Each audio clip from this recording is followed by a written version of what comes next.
자, 오늘은 지난주 토요일에 이어서 요한복음 16장 8절부터 다시 시작합니다. 11절까지 말씀을 드렸는데 8절부터 다시 시작합니다. 16장 8절부터 요한복음 16장 8절부터 그가 와서 죄에 대하여 의에 대하여 심판에 대하여 세상을 책망하십니다. 그는 성령을 지금 예수님이 말씀하고 계십니다. 그러니까 지금까지는 예수님이 말씀하시기를 아버지께서 모든 심판을 내게 주셨다고 했잖아요. 그 권세를. 근데 이제 앞으로는 뭐가 이 모든 권세를 행하냐면 성령이 한다는 얘기예요. 성령이. 자, 성령이 한다는 얘기는 성령이 주를 대신한다는 뜻이잖아요. 결국은. 왜냐하면 아버지가 모든 심판을 다 본래 아버지 것인데 아버지가 다 내게 주셨다 해서 아버지가 내게 심판의 권세를 주셨다.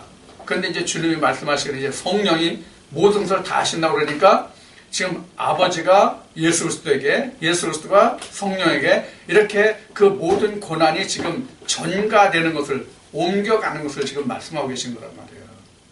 그러니까 오늘날은 성령이 모든 것을 다 하신다 이렇게 생각하시면 된단 말이에요. 이 말씀에 지금 그렇게 기록되어 있잖아요. 그래서 8절에 그가 와서, 즉 성령이 와서 죄에 대하여 의에 대하여 심판에 대하여 세상을 책망하리라. 그래서 세상을 책망한다니까 지난주에도 말씀을 드렸듯이 뭐 우리 살아가는 이 자연계를 책망한다는 뜻이 아니라 이 자연계 속에서 살아가는 사람들을 책망한다는 뜻이에요. 이 책망한다는 뜻이 뭐냐면 죄에 대하여 심판에 대하여 의에 대하여 책망한다는 뜻이에요. 그러니까 이 책망이라는 뜻이 결국 뭐냐면 한마디로 표현한다면 심판에 관한 것이에요. 그래서 심판을 성령이 모든 것을 다 하리라 그런 얘기예요. 자, 그러면 성령이 지금 모든 사람에게 오는 것이 아니라 각자에게 오잖아요. 지금은 성령이 2000년 전 오순절을 통해서는 그 예수 그리스도의 말씀으로 함께했던 그 사도들에게 동시에 한 번에 내렸잖아요. 성령이. 그러나 지금은 이러한 일이 그렇게 일어나는 것이 아니라 그룹들에게 일어나는 것이 아니라 각 개인에게 오신단 말이에요. 성령이. 그럼 성령이 오셔가지고 심판하는데 곧 자기 모든 것을 심판하는 거예요. 지금은. 세상 모든 것을 다르게 심판하는 게 아니에요. 자기를 심판한단 말이에요. 성령이 오셔가지고 너는 이건 이래 다 이렇게 생각나게 하시고 깨닫게 하시고 기억나게 하시고 이게 바로 심판이란 말이에요. 그래서 책망하게 하시리라. 9절 죄에 대하여 죄는 뭐냐? 죄에 대하여는 저희가 나를 믿지 아니하며. 그래서 이때 주께서 말씀하신 나를 믿지 아니하며는 뭐를 믿지 아니하며요? 이때는 주님이 말씀하신 이때 당신은 예수를 믿지 아니하며요. 그런데 지금은 뭐를 믿지 아니하며요? 성령을 믿지 아니하며요. 이제 지난주에서 다시 이 말씀을 고안해서 또 풀어드리는 거예요. 그래서 2000년 전에 예수님이 이 말씀하실 때는 주를 믿지 않는 것이 죄이지만은 지금은 성령이 와서 모든 것을 다 하리라고 말씀하셨으니까 성령을 믿지 않는 것이 죄요. 이런 뜻이란 말이에요. 그러니까 성령을 믿지 않는 것은 곧 주를 믿지 않는 거예요. 주를 믿지 않는 것은 아버지를 믿지 않는 것이에요. 이런 거란 말이에요. 주님이 말씀하신 바 같이 나를 믿는 것은 나를 보내신 이를 믿는 것이라고 했으니까 그래서 성령을 믿지 않는 것은 주를 믿지 아니하면 하나님을 믿지 아니하는 것이다. 이런 결론이 된단 말이에요. 그래서 죄에 대하여라 함은 저희가 나를 믿지 아니하며. 자, 지금 말씀드린 나는 이때 당신은 예수님이 이 말씀을 제자들에게 하시는 당신은 예수님이지만 지금 현재 우리에게는 성령을 믿지 않는 것이 죄다. 이런 얘기예요. 이제 이건 요한 1서에 가면 또 이제 그 아들이 있고 없고 예수 그리스도가 어떻고 하는 것이 나온다 다시. 자, 그런 말씀이고 그 다음에 10절에 의에 대하여라 함은 내가 아버지께로 가니 너희가 다시 나를 보지 못하며. 자, 이래서 지금 예수님이 아버지께로 가면 지금 무엇을 못 본다고 하시는 거예요? 의를 보지 못한다고 그런 얘기거든요. 그럼 예수님이 뭐라는 거예요, 그럼? 예수님이 뭐라는 얘기예요? 의로 왔다가 의가 아버지께로 가니까 너희가 의를 볼 수 없다. 이런 얘기란 말이에요. 그런데 지금은 우리에게 성령이 오면 성령이 곧 의니까, 주니까 지금은 그 의를 보는 거예요. 믿음에 이르는 것도 되고 의에 이르는 것도 되고 이걸 잘 이해하시기 바랍니다. 지금 말씀드린 거를. 그래서 지금 죄에 대해 말씀을 그 9절에서 하시고 10절에서는 의에 대해 말씀하시는데, 의에 대하면 내가 아버지께로 가니 너희가 다시 나를 보지 못하며. 그러니까 예수 그리스도가 의로 이 땅에 왔는데 아버지께로 가니까 의를 볼 수가 없는 거잖아요. 그런데 이제 이 뒤에 나오지만 예수님의 제자들에게 오순절을 통해서 성령이 오면 너희는 그 의를 나를 보게 된다, 함께 한다. 이제 이런 말씀이 뒤에 그래서 증거되는 거예요. 그래서 예수님이 미리 앞에 말씀을 하셨죠. 내가 너에게 지금 이런 모든 말들을 하는 것은 나중에 후에 이 일이 일어날 때 너희로 하여금 이 일을 믿게 하려면 이미 말씀하셨잖아요. 그것을 지금 여러분들이 염두에 두시면은 이게 무슨 뜻인지 이해를 하실 겁니다. 그래서 의는 곧 예수 그리스도예요. 또 의는 예수 그리스도인데 의만이 아버지께로 갈 수 있다. 그런 얘기가 돼요. 곧 의는 다시 앞에 죄에 대해서 설명한 것으로 보면 의는 곧 뭐예요? 성령이에요. 성령만 다시 아버지께로 갈 수 있다. 자, 성령만 아버지께로 갈 수 있다는 뜻은 성령이 예수 그리스도를 의미하니까 예수 그리스도가 아버지께로부터 세상에 왔잖아요. 이제 뒤에 또 나와요. 내가 아버지께로부터 와서 내가 다시 아버지께로 간다는 말씀 뒤에 나오는데, 지금 이 말씀에서도 지금 이 그 의가 성령을 말하고 성령은 예수 그리스도를 말하니까 이 의가 즉 하늘에서 온 것만, 즉 아버지께로 온 것만이 아버지께로 간다는 것을 말씀하고 계신 거예요. 그래서 우리가 창세기에 보면 이 의에 대해서 나오는데 누구에 관해서 성경에 증거할 때 의가 나옵니까?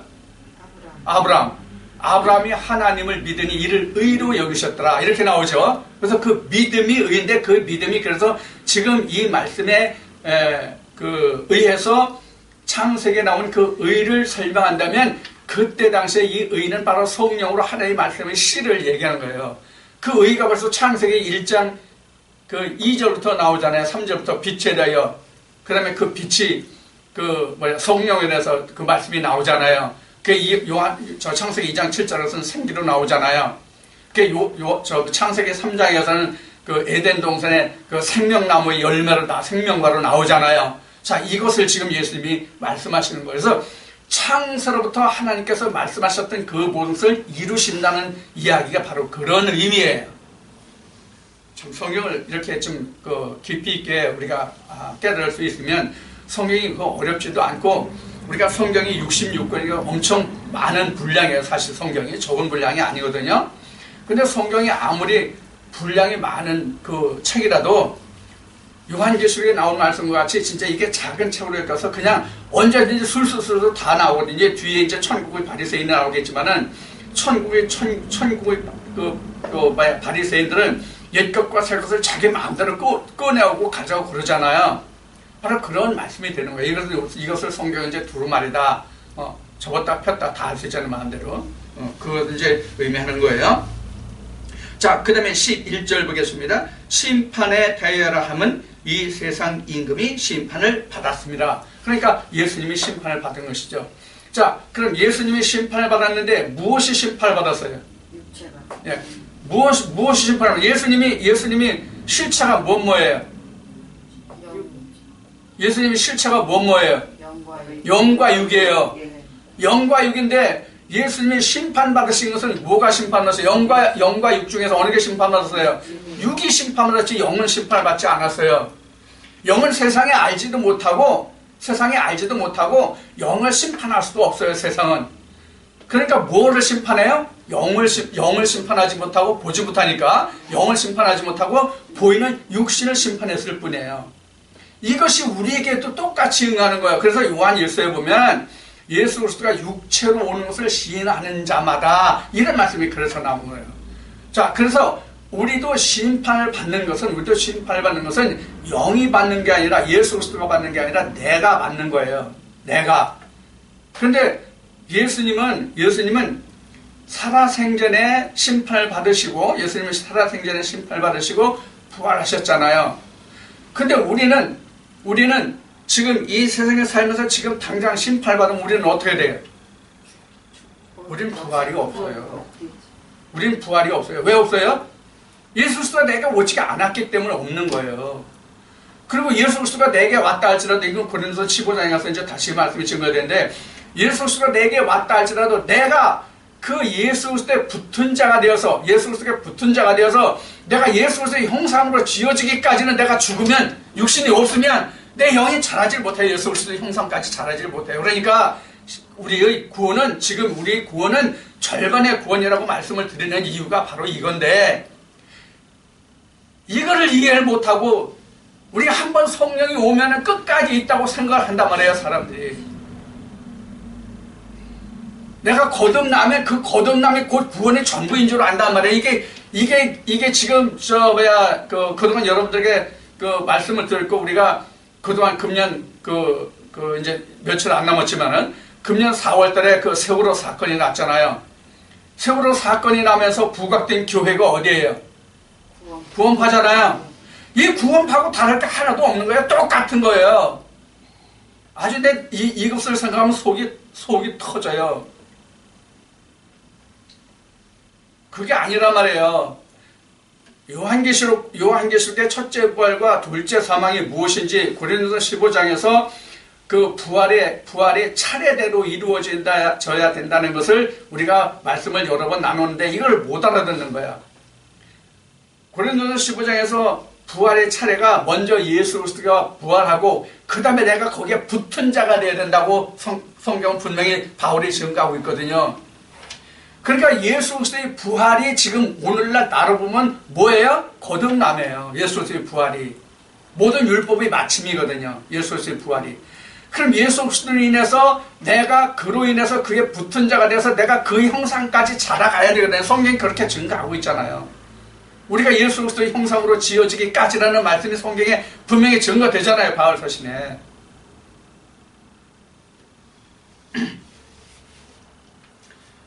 그래서 지금 여기서 세상 임금이 심판을 받았음이니라 하는 것은 예수님이 그 육체를 심판을 받았으니까 세상 임금으로 와서 근데 이 세상이라는 것이 영적인 세상의 임금을 얘기하는 거지 진짜 하나님을 알지 못하는 사람들이 살아가는 세상의 임금의 뜻이 아니거든요. 이 말씀도 뒤에 다 풀리죠. 예수님이 빌라도 법정에 섰을 때에 이것이 무슨 뜻인지가 다 풀려 나와요.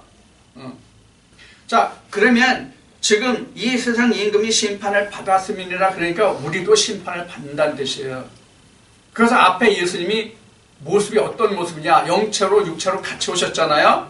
그래서 영체와 육체가 심판을 받았을 때 영체가 심판을 받은 것이 아니라 육체를 심판을 받았다. 그래서 영을 그들은 알지 못하기 때문에 영을 알았다면 그들이 당시에 유대인들이 예수님을 영으로 영의 존재로 봤으면 그것을 알았다면 예수 그리스도가 십자가에 못 박혔을까요? 아니에요. 표면적으로 보면 그래요. 근데 실제로는 예수님이 십자가에 가셨을까요? 안 가셨을까요? 십자가로 가셨어요. 유대인들이 바리새인들이 예수 그리스도를 팔지 않았어도 예수님은 인자의 길을 간다고 말씀하셨기 때문에 예수님은 그 길을 갈 수뿐이 없는 거예요. 근데 그 시기가 앞당겨진 거죠. 그 시기가.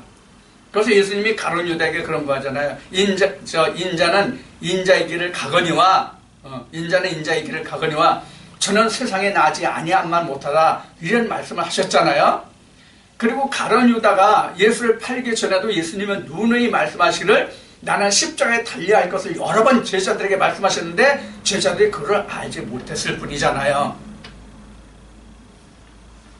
그래서 예수님은 어차피 그 육신을 벗어야 돼요. 그래서 전에 그 부활에 대해서 말씀을 드릴 때 예수님이 실체를 말할 때 수학 공식 뭐로 말씀을 드렸어요? 인수분해 공식으로 말씀을 드렸죠. 기억이 나십니까? 그 인수분해의 그 가로가 바로 육체를 말하는 거예요. 그래서 이제 제가 학교 다닐 때 그 전공이 그 공중선 안테나였는데 무선공학을 했는데 학교 다닐 때 무선공학을 했는데 짧은 지식이지만 이 무선공학에 보면은 전파의 전파라는 게 있어요. 전파라는 게 뭐냐면 방송국에서 어떤 프로그램을 제작하면 그 프로그램을 제작한 그 음성이나 영상이 전달되잖아요. 전파로 전달되어야 하잖아요. 그러면 사람의 음성이 얼마나 갈 수 있어요? 멀리 못 가잖아요. 그러니까 그것을 멀리 보내기 위해서 무엇을 만들어요? 전파를 만들어요.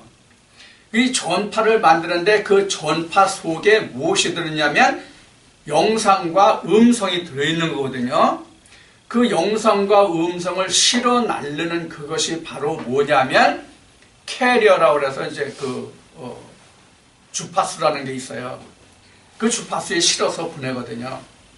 자, 이제 이런 과정이 이제 복음의 그 전파와 똑같은 상황인데 이것을 언제 기회가 있으면 우리 전파하는 것이 무엇인가 하는 것을 그런 것을 한번 설명을 드릴 기회가 있을 것 같다는 생각을 해봐요. 요새 그런 생각을 많이 합니다.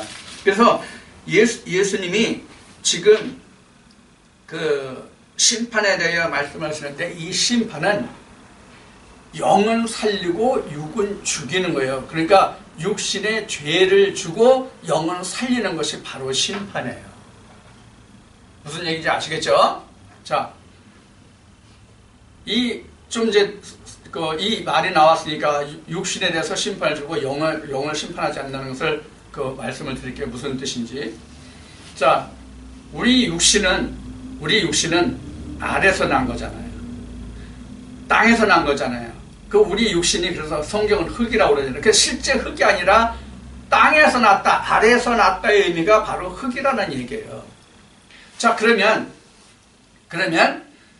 우리 아래에서 난 이 육신, 땅에서 난 이 육신은 하늘로 올라갈 수 없다는 얘기가 바로 심판이에요.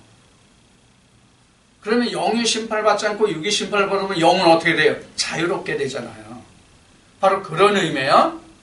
자, 그래서 육신은 흙으로 와서 흙으로 가니까 육신에 죄를 주면 육은 똑같은 곳으로 가니까 육신은 그게 죄가 아니에요. 형벌이 아니에요. 육신은. 그러니까 실제로 우리에게 형벌은 육신이 있는 것이 아니라 어디에 있어요? 우리 영에 있다는 거. 자, 이 얘기를 조금 더 설명을 드릴게요. 자, 교회 다니는 사람이 있고 교회 다니지 않는 사람이 있어요. 교회 다니는 사람을 다 우리가 하나님을 아는 자라고 우리가 가정을 해봅시다.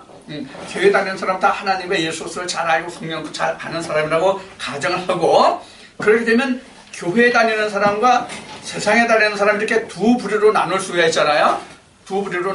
나눌 수가 있잖아요. 그럼 세상에 사는 사람도 죽고 교회 다니는 사람도 죽어요. 똑같이. 그럼 육신은 똑같이 어디로 가요? 흙으로 왔으니까 흙으로 가잖아요. 자, 흙으로 와서 흙으로 가는 것은 죄가 되나 안 되나? 죄가 안 된다는 건 죄가 없다는 거예요. 온 곳으로 그냥 가는 거. 근데 우리 영은 하나님께로 왔는데 하나님께로 가지 못하면 그게 바로 뭐예요? 심판이에요. 이게 심판이란 말이에요.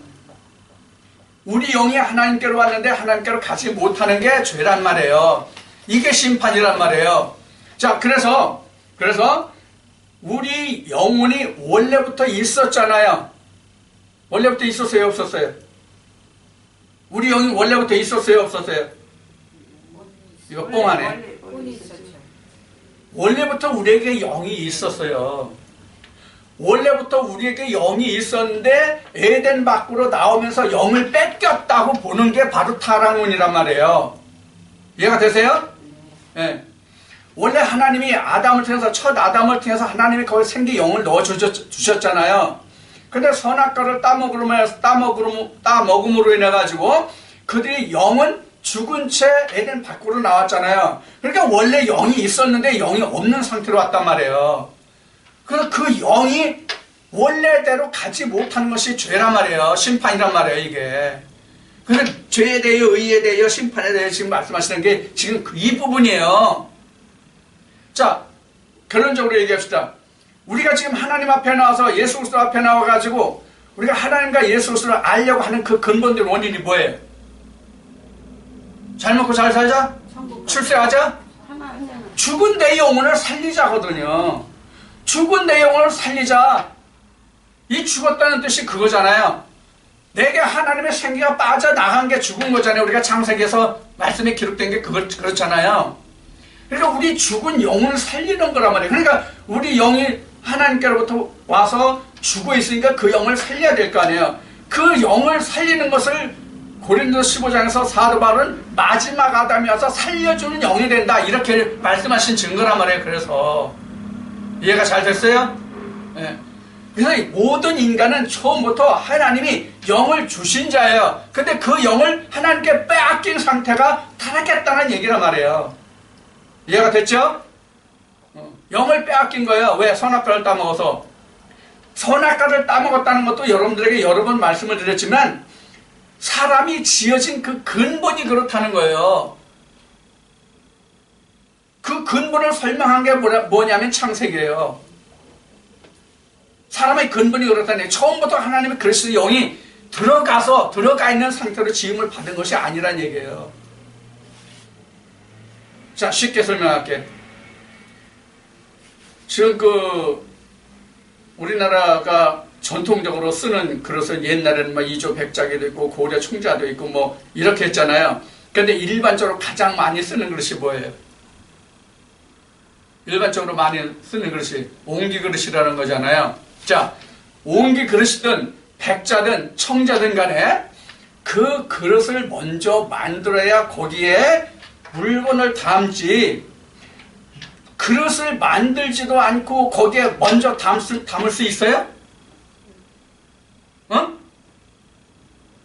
무슨 뜻인지 이해하세요? 무슨 뜻으로 말씀을 드렸는지?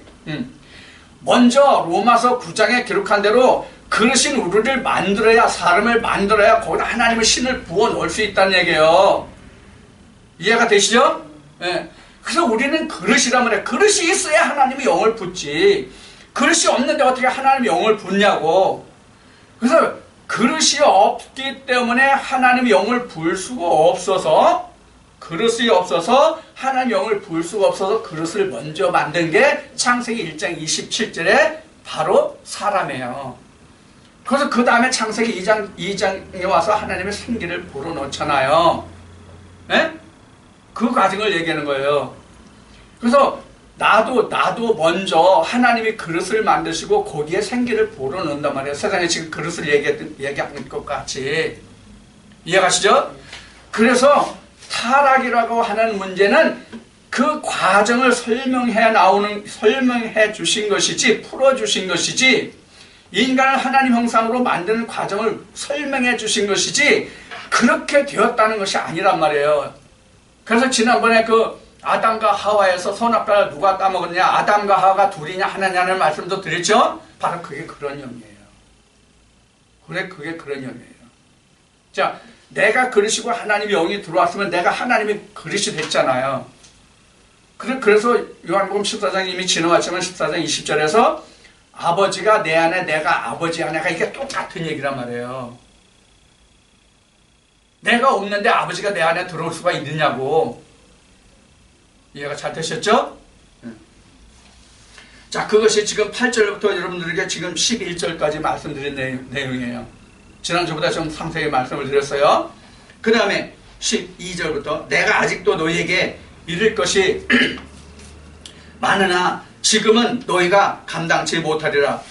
그러나 진리의 성령이 오시면 그가 너희를 모든 진리 가운데로 인도하시리라. 그가 차이로 말하지 않고 오직 듣는 것을 말하시며 장래 일을 너희에게 알리시리라.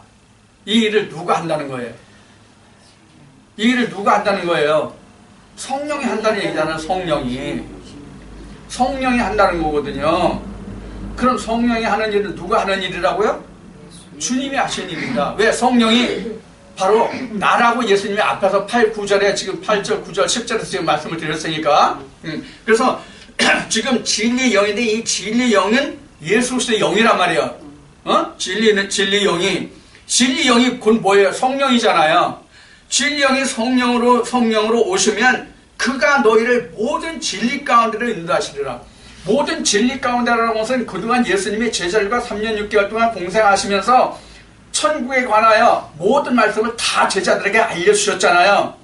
근데 그것들을 지금 아직 제자들이 다 꿰지 못하잖아요. 지금 구슬로 지금 꿰지를 못하고 있잖아요. 제자들이. 그것을 진리 영이 오면 모든 진리로 내가 그동안 너에게 다 말하고 전했던 그 모든 것을 너에게 다 알게 하리라, 인도하리라. 지금 그 말씀 하시는 거예요.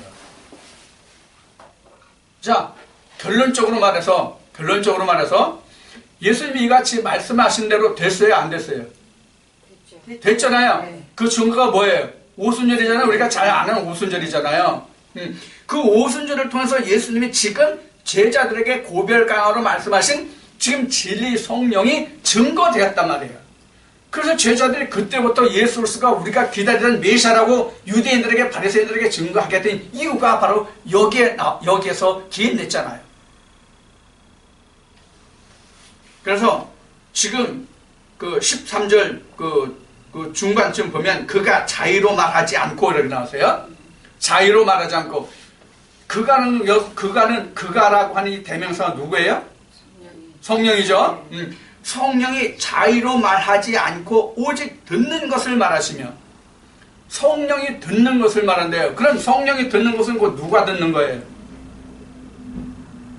2000년 전으로 가면 2000년 오순절로 가면 성령이 지금 그 자의로 말하지 않고 자기가 듣는 것을 말한다고 그랬잖아요. 그럼 이것을 행한 사람이 누구냐고. 오순절에 성령을 받은 사도들이잖아요. 그럼 오늘날도 성령을 받으면 성령을 받은 자가 자기가 자유대로 말하지 않고 성령이 말하는 것을 말할 거 아니에요. 이것이 성령이 교회들에게 하신 말씀이라고 요한계시록에 저기 기록된 말씀이에요. 이것을 다른 말로 하면 스스로 온 자와 보냄을 받은 자예요. 그러니까 사도들은 보냄을 받았기 때문에 보냄을 받은 자가 말하는 것을 전하는 거잖아요. 그러니까 대언이란 말이에요. 대언. 자기 말이 아니라 자의적으로 말하면 자기 것이잖아요. 근데 성령이 말하는 것을 말하니까 대언이 된단 말이에요. 그래서 성령은 대언의 영이다 그런 얘기예요. 말씀이 나오죠? 네. 대언의 영이라고. 그래서 대언의 영이에요. 지금 제가 여러분들에게 말씀을 드리는 것도 내가 자의적으로 말하는 것이 아니라 내 속에 성령이 말씀하시는 걸 여러분들에게 전해주는 거예요. 이게 대언이에요. 이게 내가 자의적으로 말하는 게 아니에요.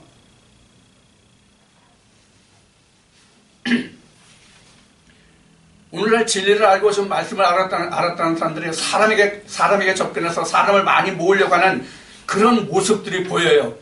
절대로 하나님의 말씀은 사람들을 불러 모아가지고 절대로 되는 게 아니에요. 하나님이 그 속에서 역사하셔서 우리 그 강권으로 역사하신다는 얘기를 사람들이 참 좋아하는데 하나님은 사실 강권으로 역사하지 않습니다. 강권으로 역사한다는 얘기는 강제적으로잖아요. 아니에요. 하나님의 신은요 정말 신사적이라서 그가 원하지 않으면 절대로 그 사람 속에 하나님의 신은 역사하지 않습니다.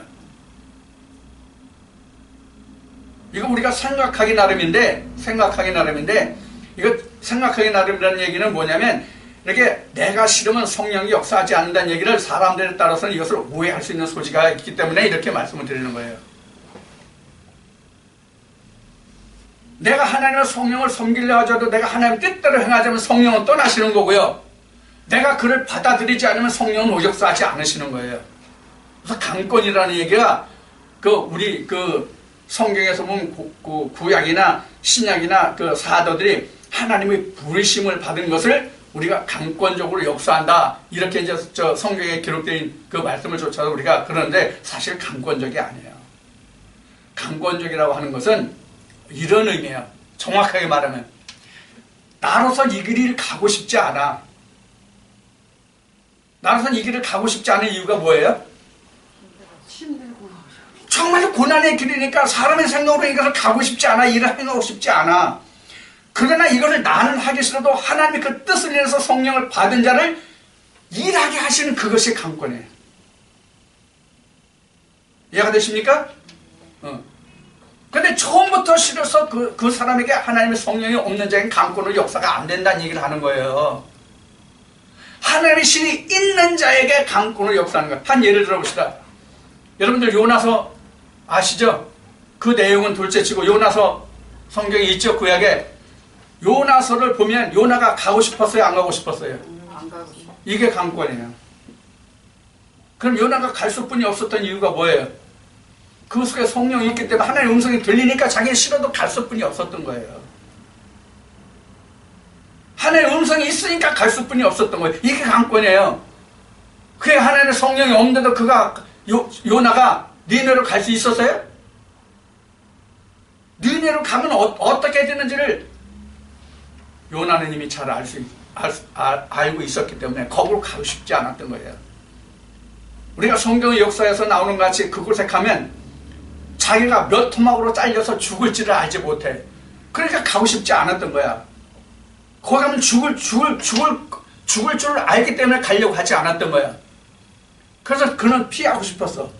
그런데 하나님이 보냈어. 많은 우여곡절 끝에 갔잖아요. 그런데 죽었어요? 이게 강권이에요. 요나에게 성령이 없으면 강권의 역사가 되냐고. 그러니까 하나님이 강권으로 역사한다는 것도 내가 하나님의 성령이 전혀 없고 하나님의 역사가 전혀 그 증거가 없는데 하나님 무조건 성령을 부어서 그에게 일하게 하신 것이 아니에요. 성령이 있는 자에게 일하게 하심이에요. 이걸 여러분들이 좀 잘 정리를 하셨으면 좋겠어요. 오해가 없었으면 좋겠어요. 하나님의 말씀을. 물론 이제 이 강권이라는 것을 조금 더 이제 첨언해서 부연해서 설명을 드리면 이런 것도 있어요. 세상 사람들 중에서 들어 역사에서 그 하나님의 그 성호를 이미 부르는, 그러니까 우리가 지금 현재로 말하면 이미 믿음의 세계에 있고 믿음의 세상에 있지 않은 사람들이 있다면 믿음의 세상에 있지 않은 사람들을 들어 역사해서 믿음의 사람들을 부끄럽게 하시고 이런 말씀이 나오잖아요. 이것도 하나의 일종의 강권의 역사예요. 그러니까 하나님의 강권의 역사를 우리가 참 이렇다저렇다라고 딱 꼬집어서 말하기는 힘들지만은 여하튼 하나님의 강권으로 역사하신다는 것은 일단은 하나님의 신이 있는 자가 강권으로 부림을 받는다는 것을 여러분들이 이해하시길 바랍니다. 그러니까 하나님의 신이 없으면 강권이 되지 않아요. 지금 세상 사람도 예를 들었지만 요엘서를 통해서 말씀하신 것이 하나님이 만민에게 마지막으로 신을 부어주신다고 했잖아요. 그래서 신을 부어주면 만민이 다 받는 게 아니거든요. 만민이 다 받는 게 아니에요. 한 예를 들면 출애굽 때에 이스라엘 백성들이 모세를 하도 대적하니까 하나님이 하루는 70장로를 야 성막에 불러 모으라 이렇게 말씀하시잖아요. 근데 성막에 몇 명만 왔어요? 68명만 왔잖아요. 70명 중에서 2명은 진중에 있었잖아요. 68명만 오고 2명은 진중에 있었잖아요. 근데 하나님이 누구에게 신을 보시어요? 그 70장로들에게만 신을 보시잖아요. 그 진중에 있는 일반 이스라엘 백성들은 하나님의 신이 부어지지 않잖아요. 이와 같이 하나님의 신이 세상에 부어진지라도 세상에 부어주신다 할지라도 하나님의 성령을 부음을 받을 자도 있고 받지 못할 자도 있다는 것을 우리가 이 말씀들 중에서 우리가 생각해야 돼요. 다 받는 게 아니에요. 이 뜻은 바로 무엇이냐면 하나님이 누구는 성령을 부어주고 누구는 성령을 안 부어주고 그래서 그런 일이 생기는 게 아니에요. 요엘서에서 말씀하시는 것을 말하면, 그래서 하늘나라를 세상 중에 있는 사람도 사망하는 자가 있다는 것을 우리는 알아야 돼요. 이런 말씀 중에서. 그래서 성령을 사모하는 자가 아니면 성령을 받을 수가 없습니다. 자, 이것을 우리가 좀 이 말씀 중에서 잘 기억하시고요. 그래서 이제 진리 영이 어쨌든 와야만 모든 진리 가운데를 인도하신다. 그래서 오늘날 우리 성령을 받았다는 것에 대해서 우리가 오해하는 부분이 상당히 많은데, 상당히 많은 게 뭐냐면 교회 다니는 사람들이 모두가 다 성령을 받았다라고 지금 한단 말이에요.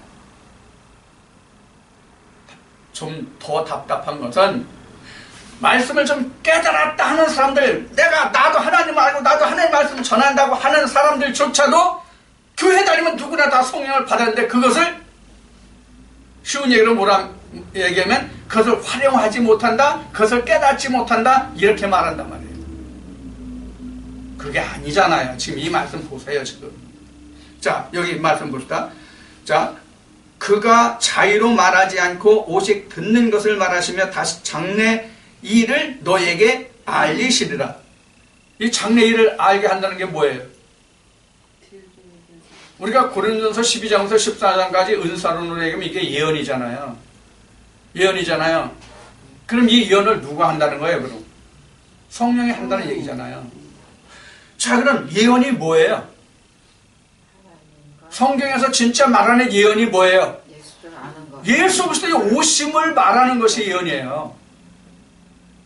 예수 그리스도의 오심을 말하는 것이 예언이에요. 그럼 예수 그리스도의 오심을 말하는 것이 예언이라면, 예수 그리스도의 오심을 말하는 것이 그럼 예언이라면 그 예언이 뭐에 대하여요? 그럼 영생에 대하여, 생명에 대하여. 이게 예언이에요. 이것보다 더 큰 예언이 어디 있어요? 그것을 성령이 다 하신다 그런 얘기예요. 장래 일까지 다. 자, 14절 봅시다. 그가 내 영광을 나타내리니, 누가? 성령이 내 영광을 나타내리니 내 것을 가지고 너에게 알리겠음이니라. 누구 이것을 가지고? 예수 이것을 가지고. 그러니까 성령은 예수 이것을 가지고 말하는 자가 바로 성령의 역사예요. 예수 그리스도 이것을 가지고 하지 않는 자는 성령의 역사가 아니에요. 그럼 예수 그리스도 이것을 가지고 말하는 자가 성령이라는 것은 지금 13절에 기록된 말씀과 같이 진리 성령이 오셔서 그것을 받은 자란 말이에요. 자, 15절 무릇 아버지께 있는 것은 다 내 것이라. 그러므로 내가 말하기를 그가 내 것을 가지고 너에게 알리리라 하였도다. 자, 지금 15절에서 예수님이 말씀하시기를 아버지께 있는 것이 다 내 것이라고 그러세요. 아버지께 있는 것이 다 내 것이라는 말이 뭐예요? 이게 무슨 뜻이에요? 예수님이 하신 말씀 중에서 아버지가 내 안에 있다. 아버지가 내 안에 있으니까 아버지 것이 다 내 거잖아요. 내 안에 있으니까. 어? 예를 들어 봅시다. 아버지가 지금 돈을 1,000만 원을 가지고 계셔. 그런데 아버지도 통장이 있고 나도 통장이 있어. 그런데 아버지가 그 1,000만 원을 내 통장에 넣으셨어. 그럼 누구 거예요? 돈을 얘기하니까 얼른 이해가 되죠? 바로 이런 거예요. 아버지가 다 내게 주셨단 말이에요. 그럼 다 내 거잖아. 그래서 이제 15절에 이제 그렇게 말씀하신 거예요. 아버지께 있는 것은 다 내 것이라. 그러므로 내가 말하기를 그가 내 것을 가지고 너에게 알리리라 하였도다. 그럼 예수님이 말씀하신 그러고 너희가 내 것을 가지고 알리리라 했으면 누구의 것을 알리는 거예요? 결국은 아버지의 것을 알리는 거잖아요. 그래서 앞에 말씀드렸듯이 성령을 받으면 예수 그리스도를 전하게 돼 있고 예수 그리스도를 전하면 아버지를 전하게 돼 있고 그런 거예요. 그래서 이 말씀이 다시 17장에서 정리돼서 하나님과 그의 보내신 자를 아는 것이 영생이다 이렇게 되어 있는 거예요. 그래서 자 이제 15절에 이제 그렇게 지금 주님이 말씀하셨고 16절 봅시다. 조금 있으면 너희가 나를 보지 못하겠고 또 조금 있으면 나를 보리라 하시는데 제자 중에서 서로 말하되 우리에게 말씀하신 바 조금 있으면 나를 보지 못하겠고 또 조금 있으면 나를 보리라 하시며 또 내가 아버지께로 가미라 하신 것이 무슨 말씀이뇨 하고 이렇게 17절 말씀했어요. 자 여기서 조금 있다가 라는 말이 나와요. 조금 있으면 보지 못하고 조금 있으면 본다는 얘기잖아요. 이게 뭔지 한번 말씀드렸는데 여러분들 이해하시나요? 자 제자들이 예수를 조금 있다 못 본 게 몇 번이었어요?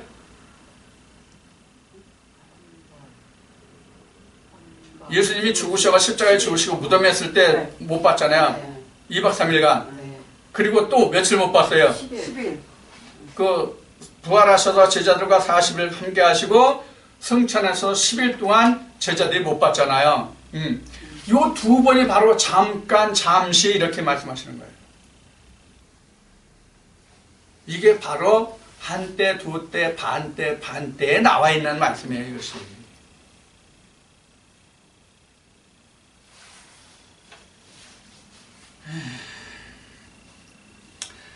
자, 그래서 지금 제자들에게 예수님이 말씀하시는 것은 바로 이런 거예요. 그래서 예수님이 앞에 말씀하셨어요. 세상은 나를 받지 못하고 나를 알지 못하나 너희는 나를 알고 나를 받으리라 이렇게 말씀하신 거예요. 성령을 두고 말씀하신 거예요. 그래서 내가 아버지에게로 가지만 내가 너희를 고아와 같이 홀로 두지 않고 내가 다시 와서 너희와 함께 하겠다 이렇게 말씀하신 이유가 바로 여기에 있단 말이에요. 그런데 오늘날 왜 오늘 크리스마스지만은 왜 오늘 많은 사람들이 이미 와 계시다고 성경엔 증거하고 있는데 히브리 말씀에 항상 계시고 이제도 와 계시다고 그러는데 왜 오실 예수만 기다리냐고, 지금 있는 예수를 모르고. 이제 이 시간 끝나면 이제 말씀을 이제 여러분들에게 증거해 드리겠지만은 이것이 오늘날 안타까운 일이에요. 그래서 내가 오늘 아침에도 일어나서 새벽에 말씀을 보고 아침을 먹으면서 잠시 묵상하고 기도하면서 참 마음 아팠던 것이 바로 이거예요. 나는 사실 이 크리스마스를 지금 몇 년 동안 맞이하는지 모르겠지만 이 크리스마스가 나는 정말로 즐겁지 않아요. 왜 즐겁지 않느냐? 예수 그리스도의 성탄을 인해서 기뻐하고 즐겨하는 그 사람들이 그 성탄에 함께 참여한 자가 되지 못하기 때문에 마음이 아픈 거예요. 그래서 즐겁지 않은 거예요. 내가 즐겁지 않다는 뜻이 그거예요. 그 자리에 다 예수 그리스도의 성탄과 함께 자기의 성탄으로 다 되어 있는 사람들이라면 정말 기쁘고 즐겁죠. 이보다 더 할렐루야가 없죠. 내가 바라고 원하는 것이 무엇인데 오로지 이거 하나인데.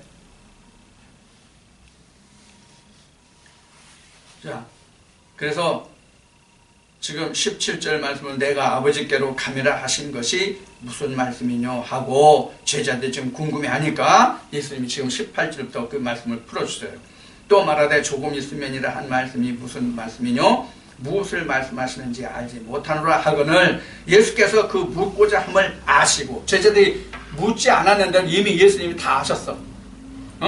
나다나엘을 불러올 때 그 사람의 생각을 다 감찰하시는 하나님 주님께서, 하나님께서 다 그 마음을 아신 것 같이 지금 제자들의 마음을 지금 이미 다 예수님이 아신 거야. 그래서 지금 이렇게 말씀하시는 거야. 19절에 예수께서 그 묻고자 함을 아시고 가라사대 내 말이 조금 있으면 나를 보지 못하겠고 또 조금 있으면 나를 보리라 하므로 서로 문의하느냐? 내가 진실로 진실로 너에게 이르노니 너희는 곡하고 애통하겠으나 세상은 기뻐하리라. 너희는 근심하겠으나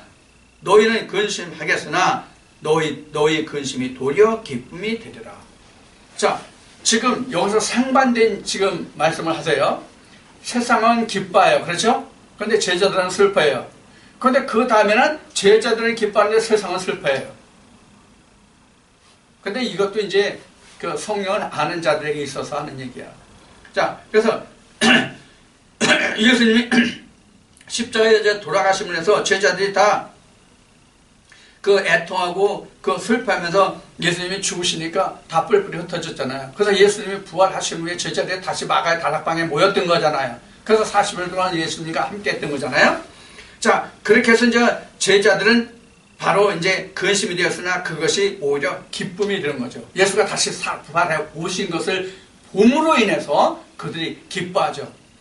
근데 세상은 예수 그리스도가 죽음을 인해서 기뻐했고, 예수의 제자들은 예수 그리스도가 죽은 자께서 다시 부활해서 자기들에게 다시 오심을 인해서 기뻐했단 말이에요.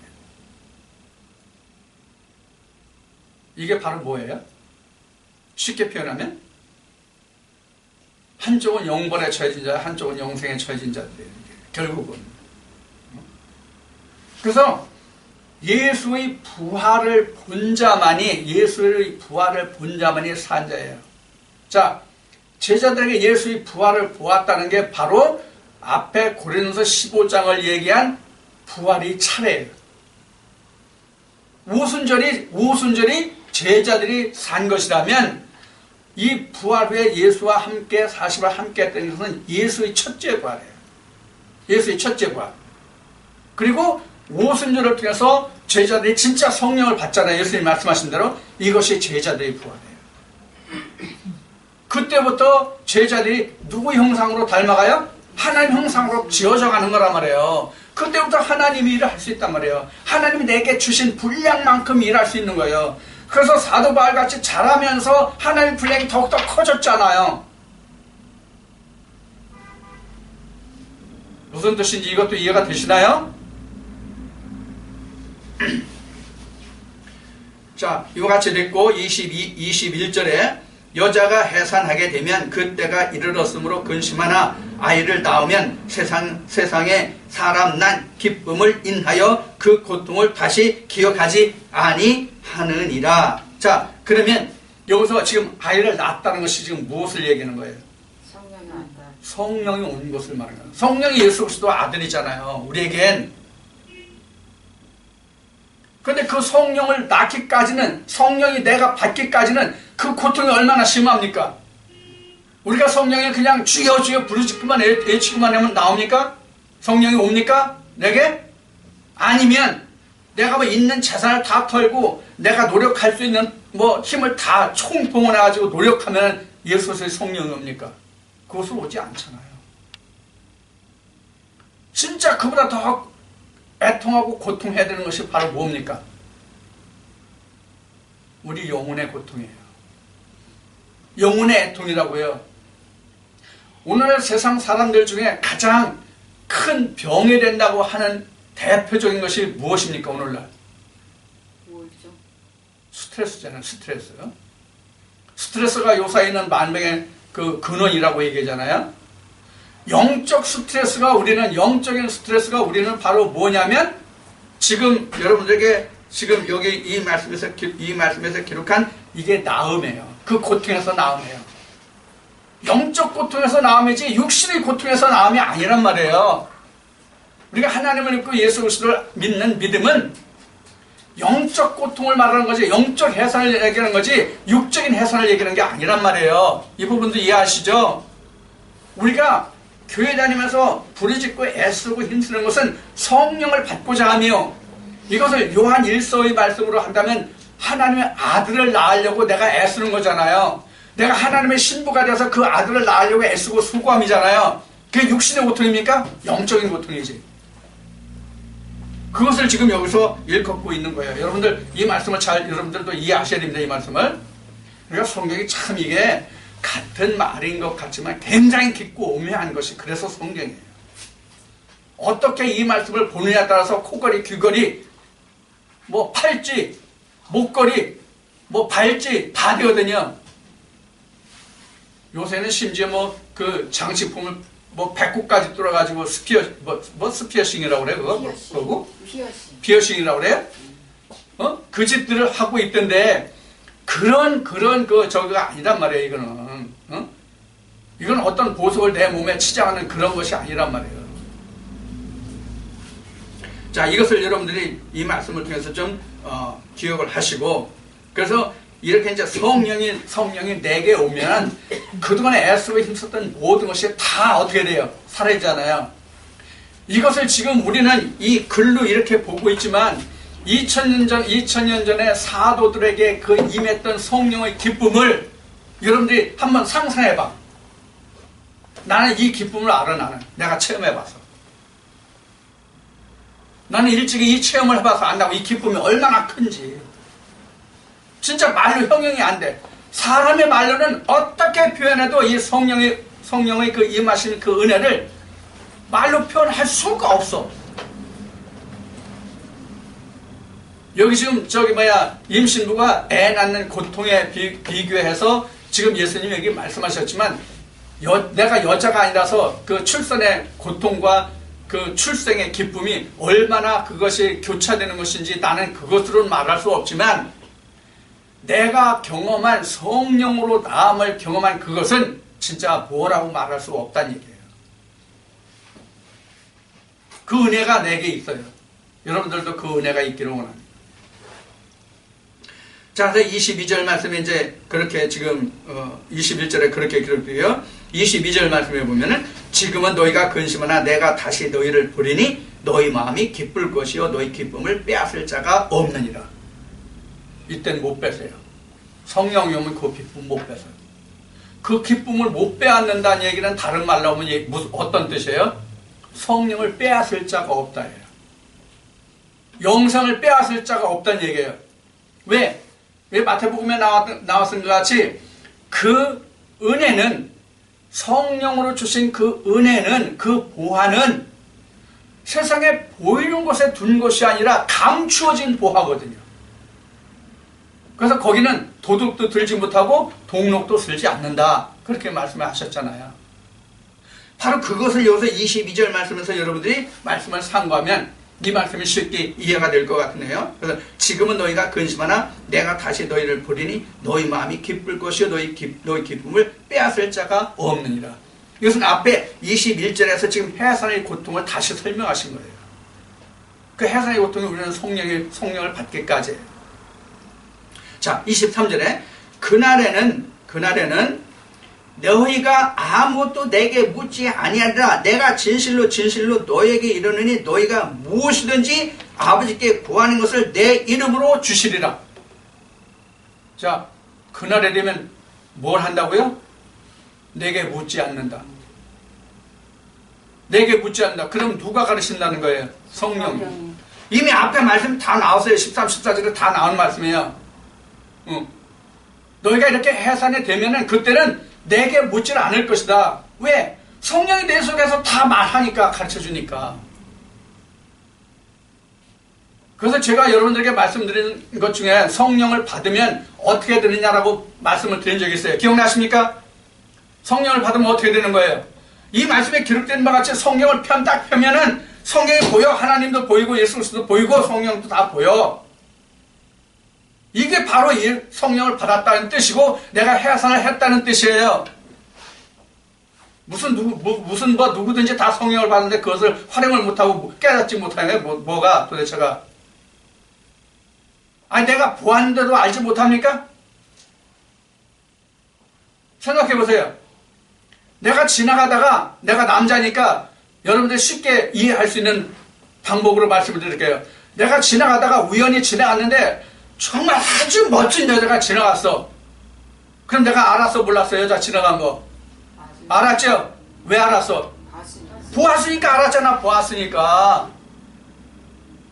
지금 이게 그 말씀이잖아요. 성령을 내가 봤는데, 성령을 내가 보고 알았는데, 성령이 오시면 다 말씀해 주신다는데,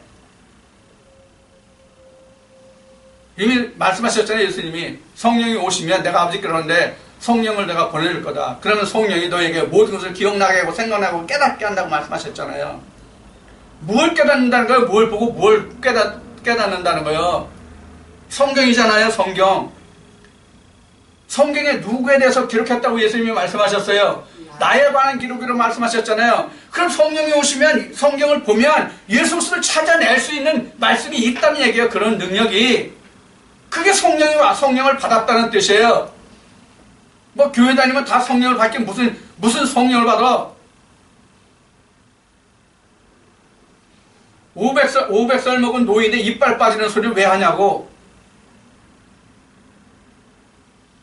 아예 있을 수도 없는 얘기를 한다는 얘기가 500살 먹은 노인의 이빨 빠지는 얘기예요. 500살까지 살 수도 없으면 500살까지 살다 그래도 이빨이 있겠냐고요. 지금 100살 살아서 이가 거의 없는데. 어? 이렇게 있을 수도 없는 얘기를 사실같이 얘기하면 어떻게 하냐고. 전 성경을 알려면 제대로 알고 성령을 얘기하라고.